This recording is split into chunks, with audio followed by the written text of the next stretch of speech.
Pada surat Al-Fatihah sebelumnya kita telah mengetahui beberapa kandungan-kandungan, baik daripada bahwasanya surat Al-Fatihah adalah surat Makkiyah yang isinya berjumlah 7 ayat, dan kita juga telah membahas di dalamnya ada isti'adah, ya, dan juga basmalah. Bahkan kita telah tahu bahwasanya bagaimana di dalam surat Al-Fatihah Allah mengajarkan kepada kita adab-adab dalam berdoa yang mestinya kita harus merayu dan memuja Allah Subhanahu wa taala. Barulah setelah itu seorang hamba yang mukmin, ya, meminta kebutuhan hajat yang ia inginkan. Lalu apa? Di dalam doanya tidak serta-merta hanya egois meminta untuk dirinya, tetapi apa? Ia sematkan saudaranya muslim di situ untuk dapat merasakan kenikmatan, untuk merasakan rezeki dan mendapatkan hajat-hajat yang ia dapatkan juga dan kaum muslimin lainnya juga dapatkan.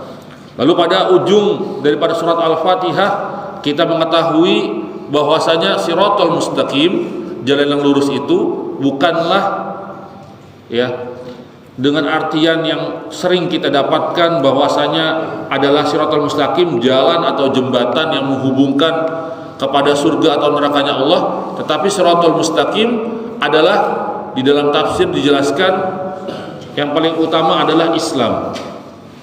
Maka jalan yang lurus tersebut adalah Islam, dan jalan yang lurus tersebut adalah jalannya para orang-orang soleh, para syuhada, para nabi, dan orang-orang yang benar keimanannya, siddiqin. Yang mana jalan ini mestinya yang kita ikuti, bukan dua jalan lainnya, yaitu siapa? Al-maghdub alaihim dan juga ad-dallin. Kita telah tahu orang-orang yang diburkai Allah, siapa mereka? Adalah an-nasara, al-yahud, dan dallin adalah an-nasara.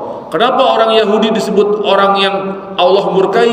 Karena apa? Mereka senantiasa kufur kepada Allah dan senantiasa merusak muka bumi. Dan kenapa disebut kaum Nasrani sebagai ad-dallin? Kenapa? Karena mereka tahu dan kenal Allah, bahkan mereka pun memanggil Tuhannya dengan nama yang mirip-mirip dengan Allah, ya. Tetapi apa? Mereka beribadah kepada Allah dengan cara suka-suka mereka. Itu yang kita dapatkan daripada penjelasan surat Al-Fatihah kurang lebihnya. Nah, pagi kali ini kita masuk pada surat Al-Baqarah, surat kedua daripada susunan Al-Quran. Ada beberapa poin menarik yang perlu kita perhatikan terkait surat Al-Baqarah. Yang pertama, surat Al-Baqarah ini adalah madaniyah, surat yang diturunkan pada fase kedua Rasulullah berdakwah, yaitu apa? Fase Rasulullah berdakwah di Madinah. Dan jumlah ayatnya adalah wa ayatuha mi'atani wasittu aw sab'u wa samanuna ayah. Jumlahnya adalah berapa? 200. Ada yang mengatakan, ya, 286, ada yang mengatakan 287 daripada surat Al-Baqarah. Pertama yang perlu kita perhatikan, ya, ada beberapa poin penting dalam surat Al-Baqarah ini. Yang pertama apa? Warada wa sahha fi fadli suratil Baqarah qauluhu sallallahu alaihi wasallam. Ada riwayat yang menyebutkan, dan riwayat ini adalah sahih, tentang keutamaan surat Al-Baqarah. Apa itu? Adalah sabda Rasulullah sallallahu alaihi wasallam yang berbunyi, Iqra'u surat Al-Baqarah fa inna akhdaha barakatun wa tarkaha hasaratun wa la yastati'uha al-batalah.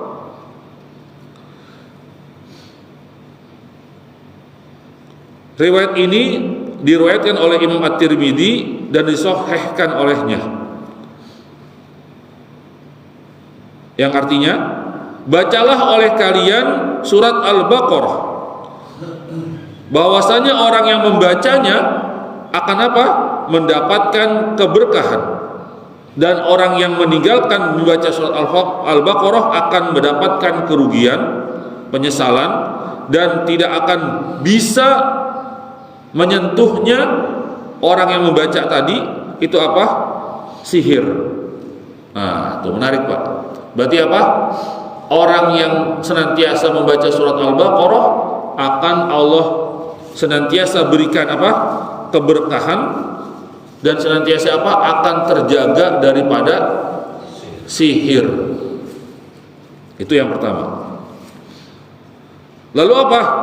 Ada riwayat yang menyebutkan bahwasanya Rasulullah Shallallahu Alaihi Wasallam ba'asa ba'san wa hum du adadin wa qaddama alaihim ahdasuhum sinnan lihibdihi surat Al-Baqarah. Bahwasanya Rasulullah SAW pada salah waktu peperangan mengutus pasukan yang berjumlah besar. Jadi ada peperangan yang tidak disebutkan di sini karena banyak sekali, ada Ghazwah, ya. Ada apa satu lagi? Ada Sariyah. Jadi peperangan itu ada dua, Pak. Ada peperangan yang diikuti oleh Rasulullah dan ada peperangan yang tidak diikuti oleh Rasulullah. Ada Ghazwah, ada Sariyah. Nah, ada peperangan yang Rasulullah tidak ikut, yang jumlahnya besar. Di situ apa? Rasulullah malah tunjuk sebagai panglima perangnya, perwakilan daripada Rasulullah adalah sahabat yang umurnya muda. Umurnya muda dijadikan ketua cuma satu alasannya. Apa itu? Dia hafal surat Al-Baqarah. Ya, biasanya kan kita kalau pilih, ini ada teman-teman dari pasukan nggak di sini, Pastrat atau sebagainya, ada nggak? Biasanya kalau pilihan militer untuk bisa jadi panglima, jabatan kan, pengalaman kan sebagainya. Ternyata Rasulullah unik nih, pernah mengutus suatu pasukan besar, ya, rombongannya. Di situ apa? Rasulullah jadikan ketua, komandan daripada militer tersebut adalah seseorang yang umurnya masih muda. Ada dasarnya apa? Rasulullah pilih dia karena hafal surat Al-Baqarah.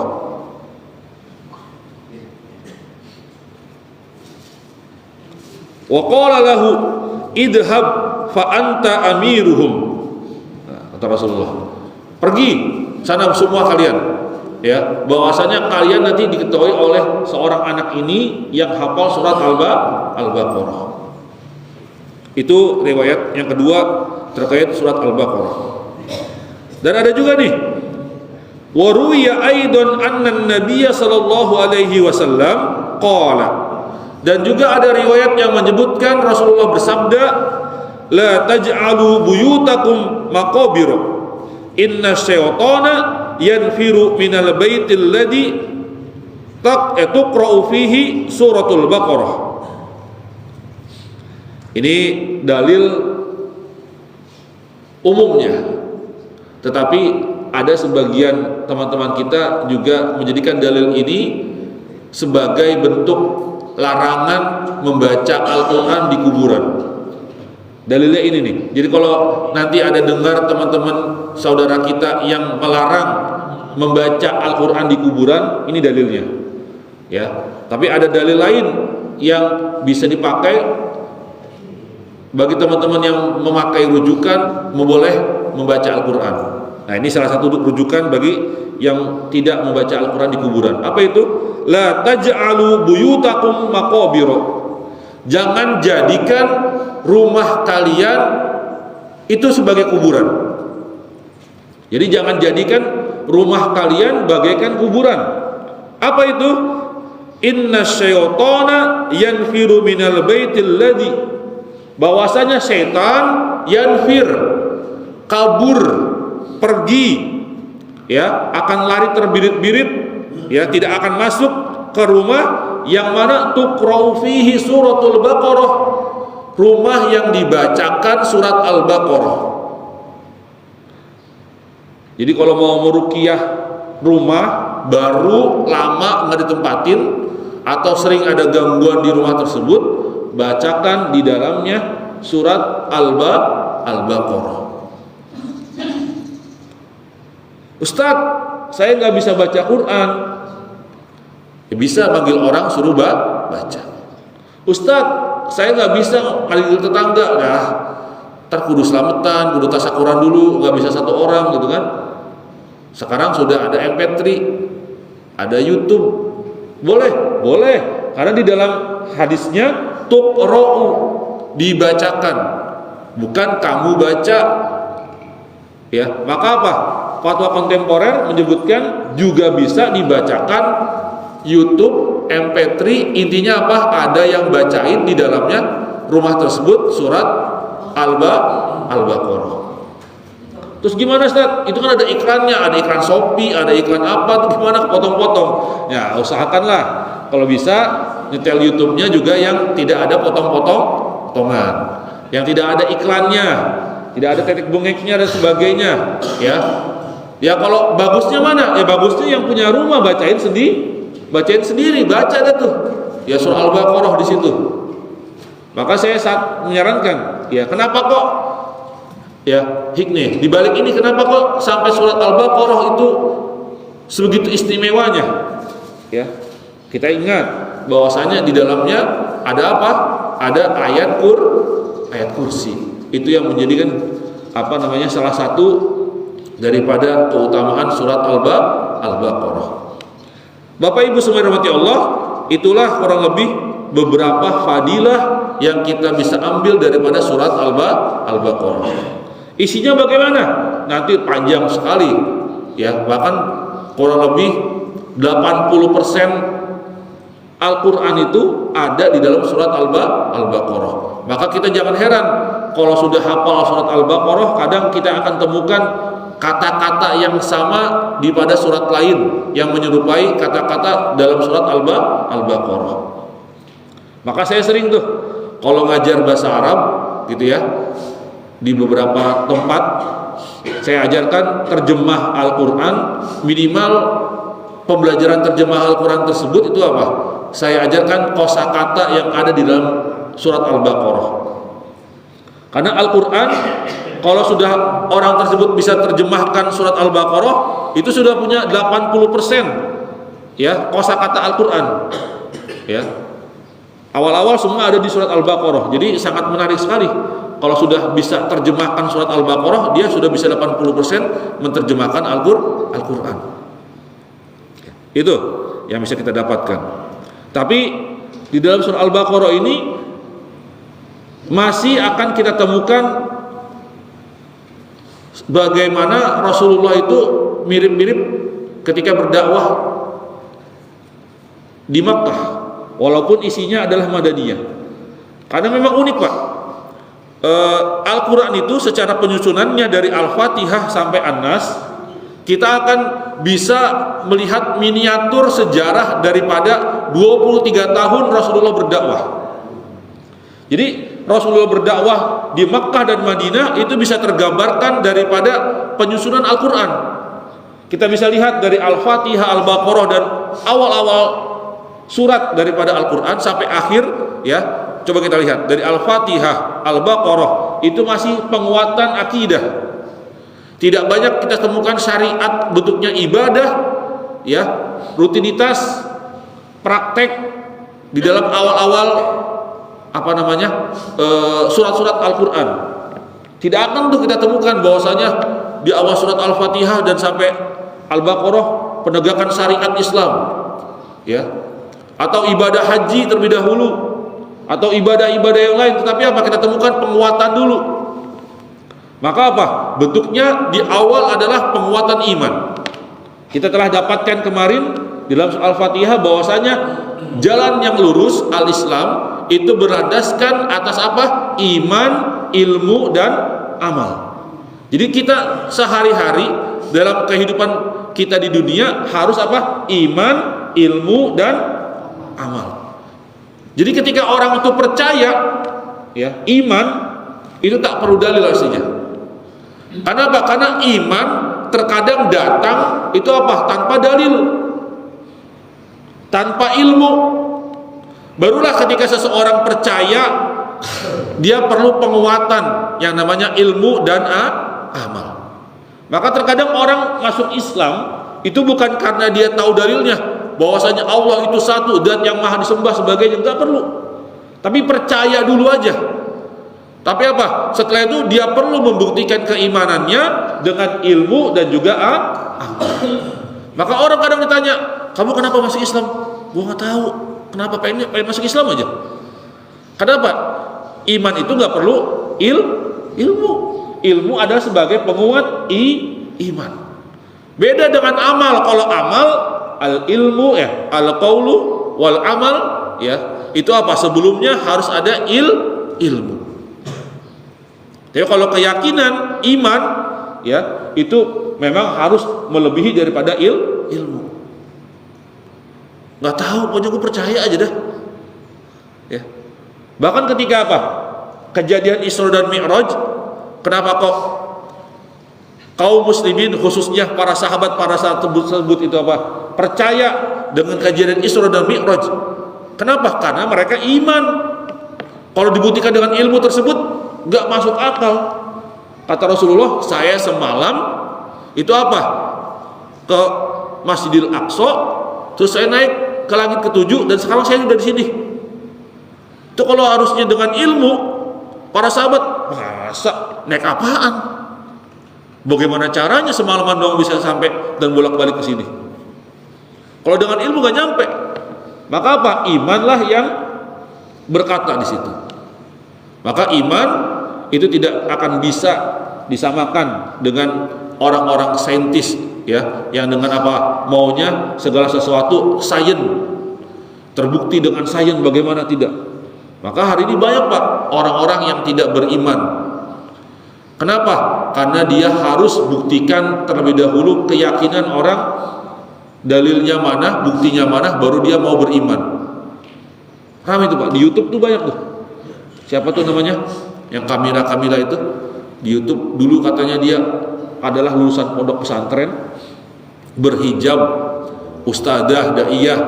Sekarang apa? Ramai itu di YouTube, dia lepas jilbab dan tidak percaya terkait Allah, hari akhir, dan juga apa? Surga dan neraka. Karena dia lebih mengutamakan sains. Ada dokter juga di Indonesia yang sering masuk TV tuh, ya, sering diundang kementerian, ya, dia emang ahli, jago, dan keturunan dari ulama besar di Indonesia, ya. Tapi apa? Dia tidak percaya juga terkait, ya, agama dan sebagainya, karena bagi dia semua itu tidak terbukti secara sains. Nah, itu bagaimana tuh? Luar biasa. Maka saya katakan di sini, iman tidak akan bisa dibandingkan dengan ilmu apapun. Tetapi iman adalah kepercayaan seseorang yang mana dari situ timbullah, ya, rasa dia akan berilmu dan juga beramal. Maka apa? Innal ladina amanu wa amilus solihat dalam dalilnya. Atau apa? Yarfa'illahu alladina amanu minkum wal ladina utul ilma darajat. Surat Al-Mujadilah. Allah mengangkat derajat orang-orang yang beriman dan juga apa? Orang-orang yang berilmu. Iman dan ilmu dipisahkan di situ. Jamaah sekalian mati Allah, itu menarik kalau kita akan bahas pada tema-tema yang lainnya, tapi kita masuk pada kajian kita yang utama, yaitu surat Al-Baqarah. Bismillahirrahmanirrahim. Kita masuk pada ayat pertama. Dan ayat pertama ini saja, semoga satu ayat ini yang 3 huruf cukup ya kita bahas pada pagi kali ini, karena aslinya panjang ini, Pak, walaupun cuma 3 huruf. Ya. A'udzubillahi minasyaitonirrajim. Bismillahirrahmanirrahim. Alif lam mim. Ya, kalau secara tajwid, ya, hukum bacaan, alif dibaca pendek, lam dan mim ini adalah mad lazim musyaqqal kalimi, ya. Atau ada yang menunjukkan ada harfi gitu, ya. bacaannya minimal lam dan mimnya itu 4 harokat, ya. Dan jangan lupa di situ ada gunnah nantinya. Alif lam mim, bacanya gitu. Jadi lam, karena ada lam, dari lamnya ada mimnya juga depan adalah mim, maka ada gunnah di situ bacanya. Ada para ulama mengatakan kalau gunnah ada yang 2 harokat ditahan, ada yang bisa juga ada yang 3. Jadi bacanya alif lam mim. Diperhatikan Bapak nanti ketika membacanya. Syarhul kalimah, penjelasan pada ayat pertama daripada surat Al-Baqarah yang tadi disebutkan alif lam dan mim. Hadihi minal hurufil muqatta'ah tuktabu alif lam mim. Pada ayat pertama ini kita akan dapatkan bahwasanya ada ayat-ayat yang terisikan dengan huruf-huruf. Banyak sekali ya, nanti kita akan temukan jumlahnya berapa, ada nanti penjelasannya. Jadi unik nih, pada saat diturunkannya Al-Quran, orang-orang sedang maraknya para pujangga syair, ya, senantiasa menampilkan show, ya, terkait apa, syair-syairnya. Ternyata apa? Pada saat tersebut Allah juga turunkan mukjizat kepada Nabi kita Muhammad SAW, bentuknya Al-Quran yang isinya juga adalah ucapan-ucapan dan kata-kata, bahkan firman Allah Subhanahu wa taala. Maka apa? Di sini menunjukkan level daripada bentuk mukjizat seorang nabi itu apa? Untuk bisa menandingi pada umumnya masyarakat sedang trennya, ya. Nabi siapa yang mematikan orang hidup? Nabi Isa. Nabi Musa membelah lautan, ya. Dan nabi-nabi yang lain banyak tuh Pak. Mukjizat yang diberikan pada nabi lain itu apa? Juga sama, adalah sebagai bentuk tandingan untuk bisa menandingi daripada umumnya masyarakat pada saat tersebut. Nah, Al-Quran juga datang untuk bisa menandingi orang-orang yang ahli syair, ya, ahli syair pada saat tersebut. Sehingga apa? Al-Quran sangat tepat datang pada zaman tersebut. Nah, salah satu bentuk penandingannya itu apa? Bahwasanya Allah berikan di dalam firman-firmannya ada yang bukan kata. Kan kita kalau bahasa Indonesia apa? Ada huruf, kata, sama kalimat, Bapak Ibu semuanya. Kalau huruf kan A, B, C, D gitu ya. Kata itu budi, makan, pergi gitu ya. Kalimat berarti apa? Budi pergi ke pasar, budi makan ayam. Kayak gitu Bapak ya. Nah, ini ada ungkapan firman yang cuma isinya alif lam mim. Lah, kok bisa jadi ayat? Ya, bisa jadi ayat, bisa jadi ungkapan firman Allah, kata-kata, kalimat. Unik tuh. Karena zaman tersebut tidak ada hal yang kayak gitu. Ya, mereka mengatakan apa? Wahai rembulan, wahai kau kekasih, wahai apa sebagainya. Kan jelas tuh, katanya jelas. Ini ada orang yang ngomong A B C D. Contoh kayak gitu. A B C D. Apaan tuh A B C D? Gitu kan bahasanya kita. Tapi ini apa? Alif lam lam, kata-kata, isinya dengan huruf alif lam mim. Apa alif lam mim? Kata orang, kok unik banget ini, ada yang begini. Bahkan nanti ada isinya cuma nun. Nun. Apa ini? Ada alif lam ro, kaf ha ya ain shad. Itu apaan? Kata-kata tapi isinya apa? Cuma huruf aja. Nah, huruf dalam bahasa Arab Bapak Ibu semua itu ada 2. Ada huruf yang memang huruf hijaiyah, ada huruf binai aslinya tuh. Huruf yang himpunan daripada huruf-huruf, tapi dia bukan kata. Biasanya kan apa? Kata itu kumpulan daripada huruf-huruf. Budi adalah dari apa? B U D I, gitu kan? Ini ada kumpulan huruf-huruf dalam bahasa, tapi tetap dipanggilnya bukan kata, tapi huruf. Contoh apa? Ila, alif, lam, dan ya bengkong gitu. Ada fi, fa, dengan ya. Ada mim dan nun. Walaupun dua huruf, tapi apa? Disebut bukan kata, tapi huruf. Ada waw dan ya waw doang itu kayak gitu. Ya huruf athof itu namanya. Dan artinya bukan dimaksudkan dengan kata kalimat tapi huruf. Nah, fokus lagi masuk kita tadi. Ada dalam firman Allah yang isinya hanya huruf-huruf saja. Yang tadi disebutkan contohnya adalah alif, lam, mim. Wa tuqra'u hakada, dan dibacanya adalah alif, lam, dan mim. Wassuwar al-muftatahatu bil hurufi al-muqatta'ah tis'u wa isruna suratan. Informasi bagi kita semuanya bahwasanya apa? Nanti di dalam Al-Qur'an itu ada 29 surat yang diawali dengan huruf-huruf potongan. 29 surat dalam Al-Quran yang isinya adalah dengan huruf-huruf potongan. Termasuk di dalamnya ada siapa? Alif, lam, mim. Awaluha Al-Baqarah. Awalnya, susunan dari depannya adalah surat Al-Baqarah. Wa akhiruha Al-Qalam, dan paling akhir adalah surat Al-Qalam dengan memulainya satu huruf, nun.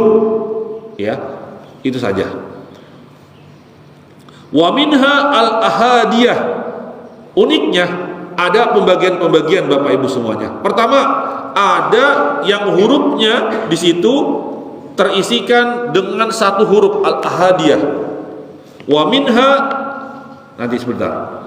Yang ahadiyah apa huruf-hurufnya? Shad, qaf, nun. Tuh, 3 itu. Yang jumlah hurufnya cuma 1. Kita bisa cermati Bapak Ibu semuanya. Di dalam Al-Quran ada ayat yang bentuknya tantangan bagi orang-orang yang mau dan menganggap Al-Quran ini adalah ciptaan, karangan, bukan daripada Allah Subhanahu wa taala.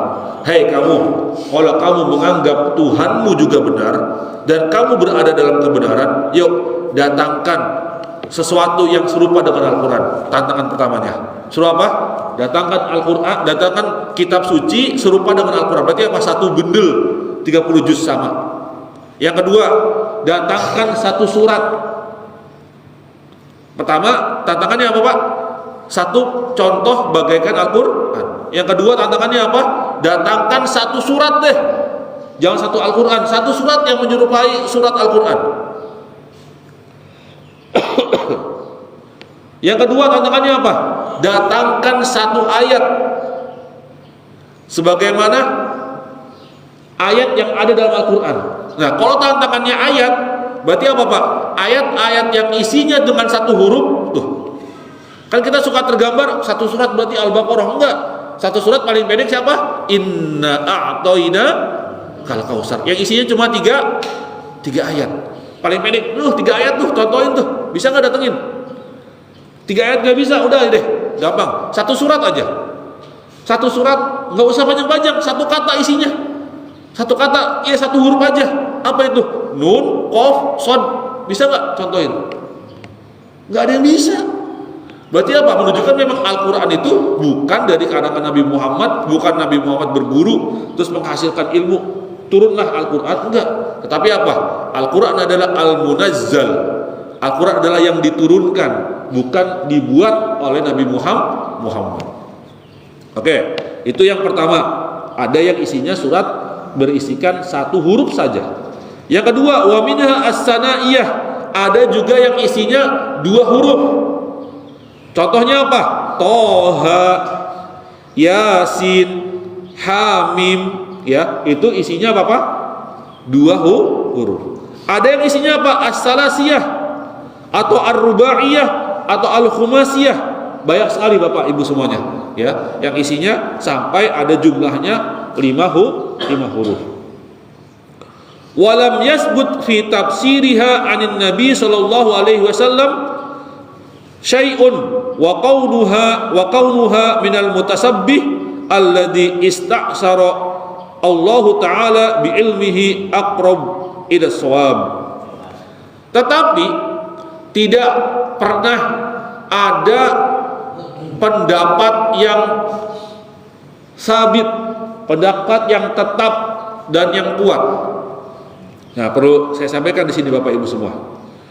Pendapat ya yang menyebutkan paling mendekati kepada kebenaran bahwasanya tafsir daripada ayat potongan yang isinya huruf-huruf potongan itu mayoritas mengatakan apa?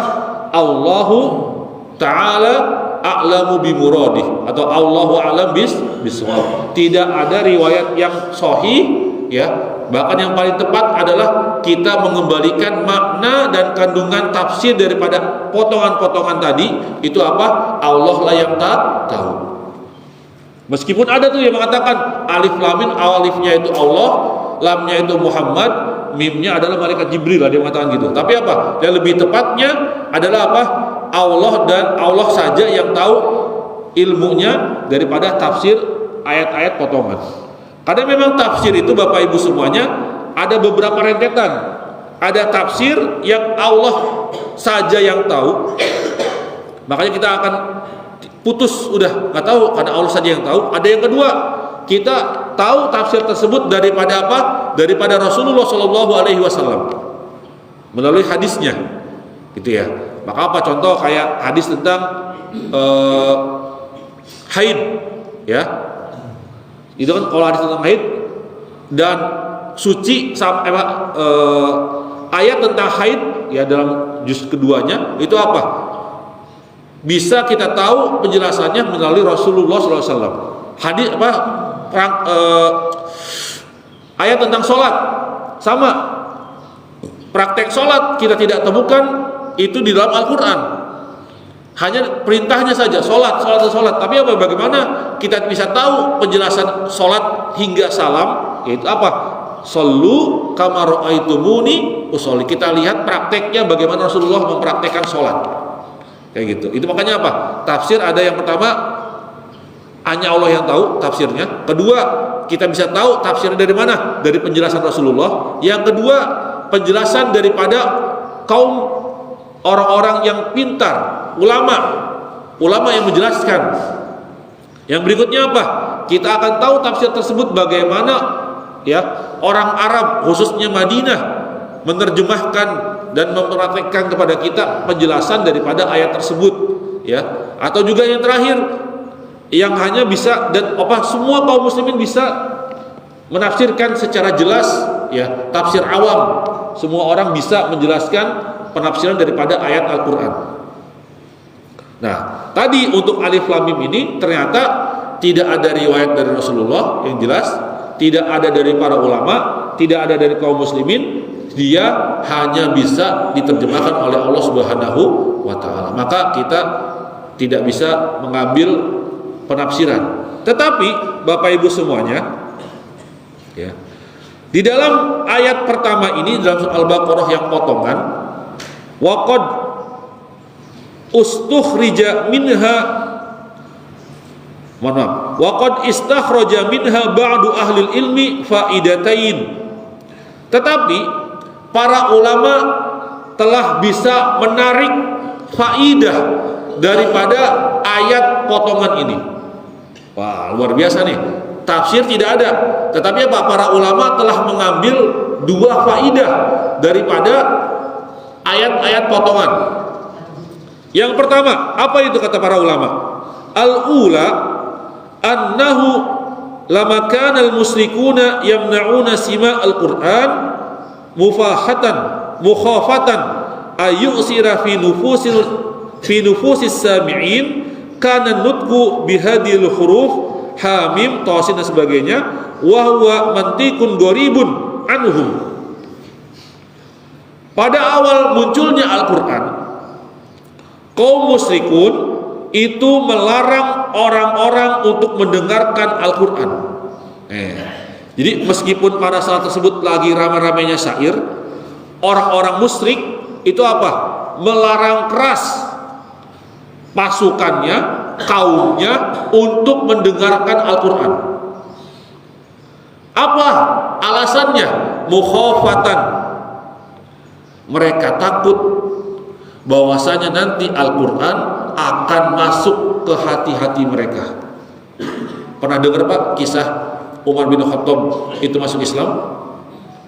Kisahnya gimana? Dia mendengarkan adiknya yang terlebih dahulu masuk Islam baca surat Toha. Baca Al-Quran, orang dengar bisa masuk Islam Pak. Unik ya tuh Pak. Gak perlu di mimbar, innal hamdalillah, hai kamu masuk surga, sini masuk sama denganku. Orang baca Al-Quran bisa sampai apa? Jadikan orang lain yang awalnya bukan Islam jadi masuk Islam. Maka apa? Kaum musyrikin pada saat tersebut sangat wanti-wanti, jangan ada yang mau dengerin Al-Quran, jangan ada yang deketin Muhammad. Maka apa? Muncullah apa itu? Kata-kata yang buruk disematkan pada Rasulullah. Mengapa kok Rasulullah disebutkan sebagai kadzab, orang pembohong, ahli sihir? Apalagi pembohong, orang junun, majnun. Itu unik Pak. Contoh sini ya. Ada orang soleh di cadar, keluar rumah, dari rumah mau ke Masjid Al-Ikhlas, di bahasa kita mah di arak, mau bocah-bocah kecil dipanggil apa? Orang gila, orang gila. Siapa contohnya di sini? Saya mau contohin. Siapa ya?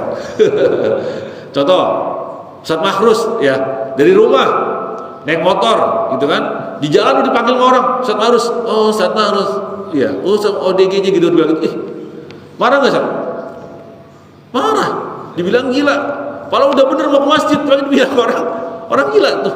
Tuh Rasulullah dari rumah ke masjid diludahin, dipanggil orang gila, pembohong. Kayak apa rasanya Pak? Ya, mana nggak Ustaz kira-kira Ustaz? Diparahin Ustaz ya, Masya Allah ya, kayak gitu. Dibilang gila kayak gitu kan, Masya Allah tuh. Nah, penyematan itu semua berlandaskan apa? Karena Rasulullah punya mujizat Al-Quran. Orang-orang dilarang oleh kaum musyrikin untuk mendengarnya. Takutnya apa? Masuk ke hati mereka, ya, nggak cuma sampai ke telinga. Sehingga apa? Mereka masuklah menjadi Islam. Kenapa? Bahwasanya di dalam Al-Quran ada huruf-huruf potongan tadi, yang mana apa? Mantiq gharib. Nah ini ada istilah daripada ilmu balaghah nih. Ada ungkapan yang asing. Tadi saya sampaikan, syair-syair yang lain isinya kata-kata, sebenarnya ini kok isinya huruf. Unik nih. Dan di dalamnya ada beberapa istilah dan kisah-kisah yang luar biasa. Maka takutnya orang, ya, karena lagi marah-marahnya syair, kok syairnya Muhammad indah banget ini, kok beda dengan yang lain. Takutnya malah terrekrut masuk Islam oleh kaum musyrikin takutnya. Yang mana apa? Yastamiluhum ila sima'il Qur'an fayasma'una fayata'assaruna wa yaghdadibuna fayu'minuna wa yasma'una wa kafa bihadihil fa'idah min fa'idah. Takutnya kalau terus-terusan denger, tertarik, condong masuk Islam, kelar dah tuh masalah daripada kaum musyrikin. Sehingga apa? Faidah yang pertama, ya, dengan munculnya apa itu? Mantiq gharib, ungkapan yang asing yang ada daripada orang-orang umumnya, perbedaan tersebut sangat jelas. Ini faidah yang pertama. Itu faidah yang pertama, Pak. Jadi apa? Al-Quran levelnya lebih tinggi daripada syair-syair yang ada. Ungkapannya aja saja asing, ya, baru, gitu ya, luar biasa, kekinian. Itu yang pertama. Wasaniyah, adapun faidah yang kedua disampaikan oleh para ulama, apa itu? Lama angkarul musyrikuna kaunal qur'ani kalamallahi awhahu ila rasulihi Muhammad sallallahu alaihi wasallam kanat hadhil huruf bisama bimusabatil mutahaddi lahum ka'annahum taqulu lahum inna hadzal qur'an muallafun min misli hadhil huruf fa'alfu antum mislahu. bahwasanya ketika kaum musyrikin itu mengingkari keberadaan Al-Quran sebagai firman Allah Subhanahu wa Ta'ala yang Allah wahyukan kepada nabinya Muhammad sallallahu alaihi wasallam, ya, itu di dalamnya ada kata-kata yang tadi potongan itu. Seakan-akan apa? Kalau kalian memang tadi benar yakin dengan Tuhan kalian, udah datangkan yang serupa dengan Al-Quran, satu Al-Quran. Atau nggak bisa, datangkan satu surat kayak Al-Quran, paling pendek Al-Kautsar. Atau datangkan satu ayat yang paling pendek dengan apa? Satu huruf. Ini bentuk tantangan dari Allah Subhanahu wa Ta'ala. Ternyata apa? Hingga hari ini tidak ada yang bisa. Apa dalilnya? Nanti kita masuk. Fa illam taf'alu wala taf'alu, kalian tidak akan pernah bisa dan selamanya tidak akan bisa. Arti daripada fa illam taf'alu wala taf'alu, kalian sekarang nggak bisa, sampai nanti pun tidak akan pernah bisa tuh Pak. Makna daripada ayat apa? Fa illam taf'alu wala taf'alu, menggunakan jazm dan juga amil nasab di situ. Apa itu? Lam, tidak pernah bisa. La taf'alu, dan tak akan pernah bisa. Buktinya apa? Dari tantangan ini muncul pada zaman Rasulullah sampai hari ini nggak ada yang bisa. Terbukti tidak kebenaran Rasulullah tadi? Terbukti. Al-Quran bukan dari Rasulullah, tapi apa? Dari Allah Subhanahu wa Ta'ala. Maka apa? Dua faidah daripada yang cuma isinya alif, lam, dan mim, itu luar biasa para ulama menjelaskan. Yang pertama, bahwasanya memang di dalamnya ada kata-kata ungkapan yang asing yang tidak pernah didengarkan oleh orang Arab sebelumnya. Yang kedua, kalau memang mereka benar, maka mestinya mereka bisa. Ah, gua bisa kayak dia. Apaan sih, bikin gituan doang gua juga bisa. Ya buktiin. Kecuali beda ya. Ya, dalam hal itu bisa ditandingi dan bisa dibuatkan yang sama. Mungkin juga kita akan ragu dengan Al-Quran, tapi apa? Sampai hari ini tidak ada yang bisa. Bahkan sampai kitab suci yang lain apa? Direvisi, ya. Ada yang dibuang, ada yang diambil lagi barunya, ada yang, wah, makanya apa? Kitab suci yang lain apa Pak? Keasliannya masih diragukan. Tapi Al-Quran dari dulu hingga sampai sekarang orisinil, ya, luar biasa. Ya, maka apa? Orang-orang yang hari ini mencoba mensesatkan kaum muslimin bukan bermain di dalam orisinalitas dari Al-Quran, tapi apa? Mereka bermain bagaimana penjelasan Al-Quran itu. Maka aliran-aliran sesat dan orang-orang yang mau menyesatkan kita, dia akan datang dengan penjelasan ayat, bukan ayatnya yang dia bahas. Contoh saja waktu itu apa? Yang sangat menarik, belum lama ya, di Solo itu ya, tahun 2000 berapa itu? 2018, 2019-an itu ya. Itu apa? Dengan istilah bahwasanya Al-Quran itu solihun likulli zaman wa makan, bahwasanya Al-Quran ungkapan ayatnya dan pelajarannya akan bisa kita pakai dari sekarang sampai nanti gitu ya. Mereka apa? Mau mencoba memakai ayat-ayat tentang milkul yamin, terkait apa? Perbudakan. Kan ayat budak hari ini nganggur menurut dia. Apa itu? Ada tapi nggak terpakai karena perbudakan sudah dihapus pada zaman Rasulullah. Maka dia mencoba apa? Ah, masa nggak pakai? Coba deh kita coba pakai ayat ini. Sehingga apa? Ayat perbudakan dipakai untuk apa? Penghalalan zina. Kenapa? Berarti hari ini apa? Pembantu rumah tangga itu apa? Bisa kita kategorikan, kata dia, sebagai budak. Maka apa? Pembantu rumah tangga halal bagi majikannya untuk disetubuhi. Itu beda Bapak Ibu semuanya. Pembantu dengan budak itu beda. Pembantu cuma datang ke rumah gosok pakaian, cuci pakaian. Pembantu cuma datang ke rumah masak, cuci piring. Kalau budak bagaimana Ustaz? Budak sudah beda, adalah jual beli manusia. Tanggungannya adalah tanggungan seorang majikan. seluruhnya. Maka apa? Karena jual beli manusia di situ, maka halallah ya yang budak tersebut untuk majikannya. Maka dulu boleh Pak mensetubuhi budak, halal ya. Tapi apa? Sejak zaman Rasulullah telah dihapuskan perbudakan, tidak ada lagi. Masuknya pada ayat namanya apa? Ada yang sebutnya tansikh. Ada maksudnya apa? Ayat itu ada yang dulu terus apa? Dihapus. Halal terus dihapus. Itu ada dalam Al-Qur'an. Munasakhah. Ya. Bentuknya apa? Dulu boleh terus sekarang dilarang. Itu hal yang biasa dalam Al-Qur'an. Bukan nganggur, tapi sebagai ibroh perjalanan dalam dakwah.